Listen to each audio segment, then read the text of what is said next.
Решил я соединить два вертикальных видео по минуте, которые длилось, в одно горизонтальное. И теперь вы можете увидеть не только дорогу, но и что находится по краям этой дороги. Вот эти вот шикарные дома, которые наверняка еще помнит ваше детство.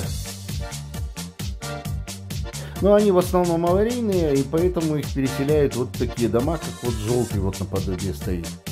Это район, там, где милиция была, на Горького. Зацените, какие у нас дороги. Без ям, без выбоин. Прямая, как взгляд прокурора. Гладкая, как рука девственницы. Слева куча магазинов. Справа столовая. Кино называется.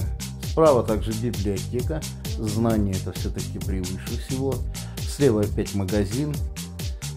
Слева опять магазин. Пересекаем 10 лет Якутии. Слева опять магазин. Здесь много магазинов. Ай, опять магазин, да. А справа здание администрации.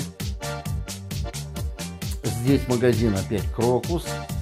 Здесь еще раз магазин. Короче, тут, блин, охренеть можно от этих магазинов.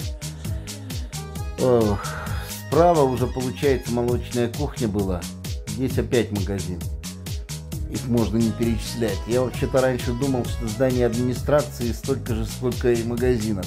Нет, я ошибался. Магазинов гораздо больше. Серьезно говорю.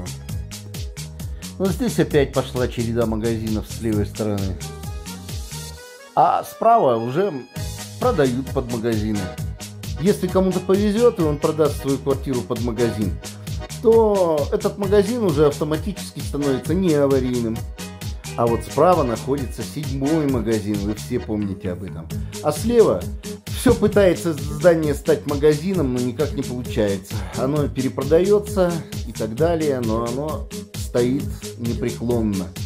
Впереди улица Мегина, Кангаласская и Комарова. Всем пока.